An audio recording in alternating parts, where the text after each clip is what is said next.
حضرت غوث پاک کے والد کا نام ابو صالح، کیونکہ غوث پاک کے ایک بھائی اور تھے. ایک بھائی، کوئی نام بتایا ان کا؟ ان کا ذکر نہیں ہوتا زیادہ، وہ مشہور نہیں ہوئے، کوئی نام بتائے. بہت آسان نام ہے، عبداللہ نام تھا. کیا نام تھا؟ ان کی کنیت صالح کی وجہ سے ابو صالح، یہی ان کی کنیت والد کی اسی وجہ سے بنی ہے. وہ مشہور نہیں ہوئے. سیدنا غوث اعظم پیدا ہوئے رمضان میں. مادر زاد ولی اللہ ہے. یہ بھی فارسی کا لفظ مادر زاد یعنی ماں کے جنے ہوئے ولی، پیدائشی ولی، ماں کے پیٹ سے ولی. پیدا ہو کر ولی نہیں بنے، پیدا ہی ولی ہوئے ہیں. آپ نے پیدا ہوتے ہی روزے رکھے. بڑی مشہور کرامت، پورے قصبے میں مشہور ہو گیا تھا. سیدوں کے ہاں ایک بچہ ہوا ہے جو روزے رکھتا. آپ کی والدہ نے اپنے شوہر سے کہا کہ یہ جو بچہ ہے صبح صادق سے غروب آفتاب تک کچھ کھاتا پیتا نہیں، غروب آفتاب سے لے کر سحری تک کھاتا پیتا ہے، مجھے تو یوں لگتا ہے جیسے یہ روزے رکھتا ہے.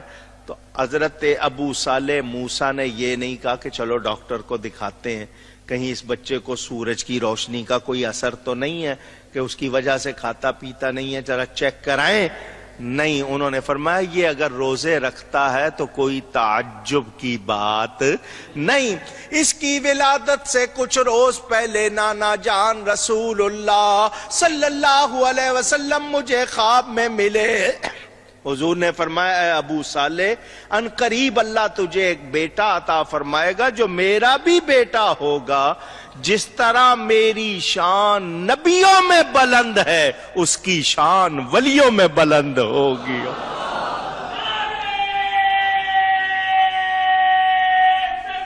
اللہ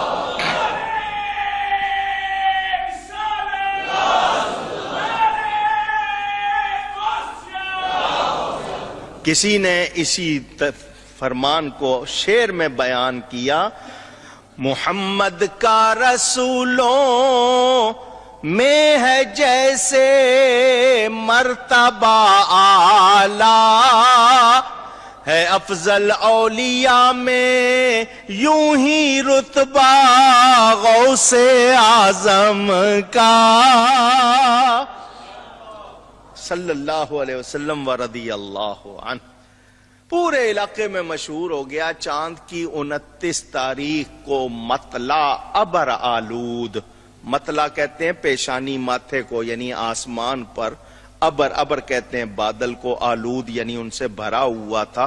بادلوں کی وجہ سے آسمان نظر نہیں آ رہا تھا، چاند نظر نہیں آیا. لوگوں نے کہا کیا کرے؟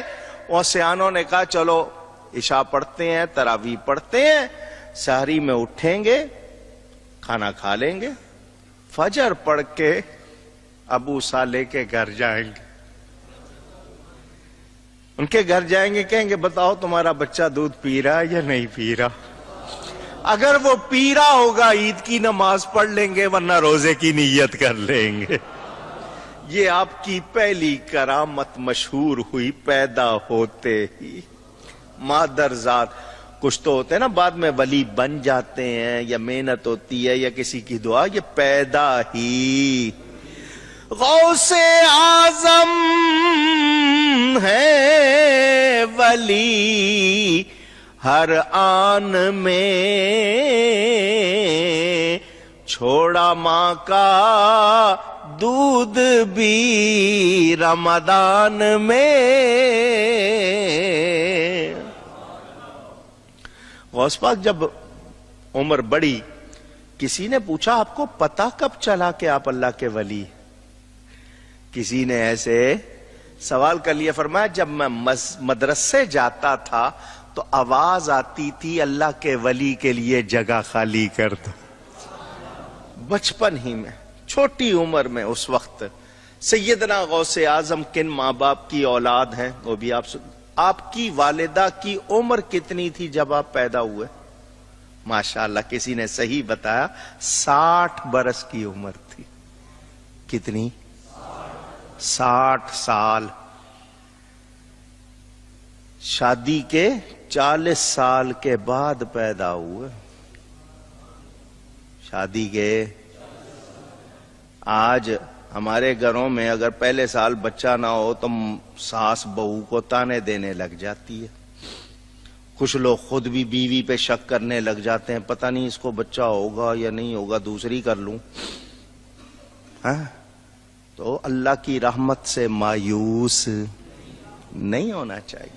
یہ اس لیے کہہ رہا ہوں کہ اولاد کی تمنا ضرور کرو، دعا کرو، دوا کرو، مگر ایک دوسرے کو تانے نہ دو، کیونکہ تمہارا اس میں کوئی دخل نہیں۔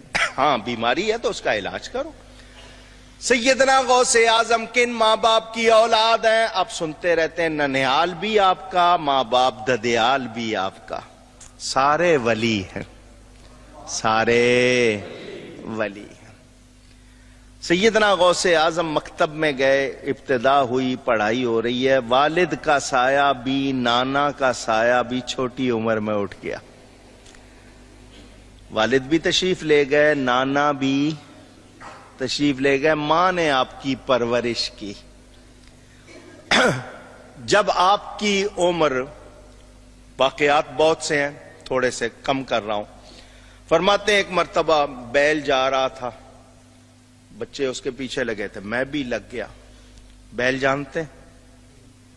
پوچھ رہا ہوں، ہندوؤں کا باپ نہیں پہچانا؟ گائے کو ماں کہتے ہیں نا، تو وہ کیا ہوا ان کا؟ وہ جا رہا تھا، لڑکے پیچھے لگے، فرماتے میں بھی لگ گیا تو وہ بیل رک گیا۔ بڑی مستند کتاب ہے، بہجت الاسرار، اردو ترجمہ ہو چکا ہے، بہجت الاسرار، علامہ شتنوفی کی کتاب۔